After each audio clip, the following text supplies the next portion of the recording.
বন্ধুসকল বৰ্তমান সময়ত এনেকুৱা বহুতো দেশ আছে যি ভাৰতবৰ্ষৰ সীমান্তৰ লগত সংযুক্ত হৈ আছে আৰু সেই দেশবোৰ বহু প্ৰাকৃতিক সৌন্দৰ্যৰে ভৰি আছে আৰু সেইবোৰ প্ৰাকৃতিক সৌন্দৰ্য অন্বেষণ কৰিবলৈ লাখ লাখ পৰ্যটক সেই ঠাইখনলৈ আহে আৰু এনেকুৱা এখন দেশ হৈছে ভূটান যি ভাৰত আৰু চীন সীমান্তৰ লগত সংযুক্ত হৈ আছে যাক বিশ্বৰ আটাইতকৈ ধুনীয়া দেশ হিচাপে গণ্য কৰা হয় ভূটানক তৃতীয় ড্ৰেগনৰ ভূমি বুলিও কোৱা হয় ভূটানৰ ৰাজধানী হৈছে থিম্পু যি ভূটানৰ পশ্চিম মধ্য অংশত অৱস্থিত থিম্পু হৈছে ভূটানৰ সৰ্ববৃহৎ চহৰ বন্ধুসকল থিম্পুক পূৰ্বতে থিম্পু নামেৰে জনা গৈছিল তেনেহ'লে বন্ধুসকল পূব হিমালয় কোলাত থকা ধুনীয়া দেশ ভূটানৰ এনেকুৱা বহুতো ৰহস্যময় তথ্য আছে যি আপোনালোকক ৰোমাঞ্চিত কৰি তুলিব কিন্তু বন্ধুসকল ভিডিঅ'টো আৰম্ভ কৰাৰ আগত যদি আপুনি আমাৰ বিপুল পেক চেনেল ছাবস্ক্ৰাইব কৰা নাই তেনেহ'লে চেনেলটো ছাবস্ক্ৰাইব কৰি লওক আৰু কাষত থকা বেল আইকনটো ক্লিক কৰক বন্ধুসকল ভূটানৰ 2022 চন লোকপিয়ল অনুসৰি দেশখনৰ মুঠ জনসংখ্যা 7,82,455 জন আৰু দেশখনৰ জনসংখ্যা ঘনত্ব হৈছে প্ৰতি বৰ্গ কিলোমিটাৰত 45 জন ভূটানৰ মুঠ জনসংখ্যা প্ৰায় 76% লোক বৌদ্ধ আৰু 24% লোক হিন্দু ধৰ্ম পালন কৰে বন্ধুসকল দেশখনৰ সাক্ষৰতাৰ হাৰ হৈছে 60% আৰু দেশখনৰ শিক্ষাদান ইংৰাজী ভাষাত দিয়া হয় আপোনালোকে জানি আচৰিত হ'ব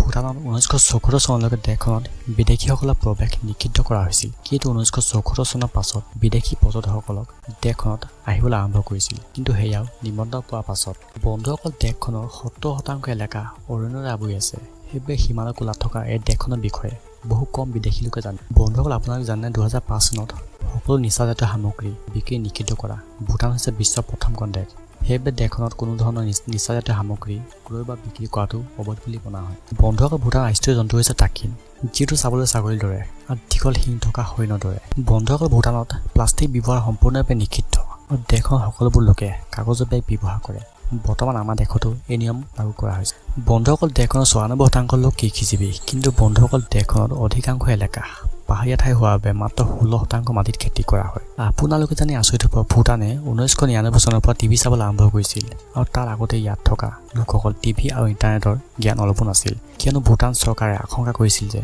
টিভি আৰু ইণ্টাৰনেট দেশখনৰ বৌদ্ধ জীৱনশৈলী বিপদত পেলাব বন্ধুসকল ভূটানত চিকাৰ কৰাত অপৰাধ মনা হয় আৰু চিকাৰ কৰোঁতে কোনো ব্যক্তি ধৰা পৰে তেন্তে সেই ব্যক্তিজনক ন্যূনতম 15 বছৰ কাৰাবাস হ'ব পাৰে বন্ধুসকল ভূটানৰ কাংশৰ পুঞ্চম হৈছে ভূটানৰ সৰ্বোচ্চ পৰ্বতখন ইমান ওখ যে আজিলৈকে কোনেও এই পৰ্বতখনত বগা পোৱা নাই জনসাধাৰণ বিশ্বাস অনুসৰি ই যথেষ্ট পবিত্ৰ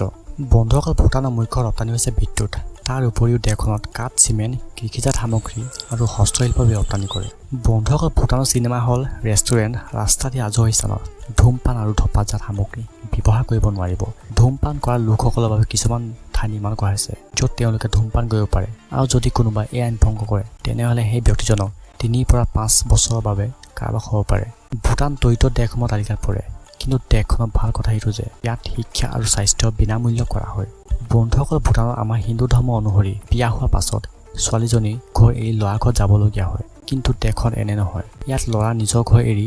ছোৱালীৰ ঘৰত যাবলগীয়া হয় ভূটানৰ বেছিভাগ বিদেশী পৰ্যটক দেশখনৰ সৌন্দৰ্য আৰু বিশাল বিশাল পাহাৰবোৰ অন্বেষণ কৰিবলৈ আহে বন্ধুসকল আপোনালোকে জানি আচৰিত হ'ব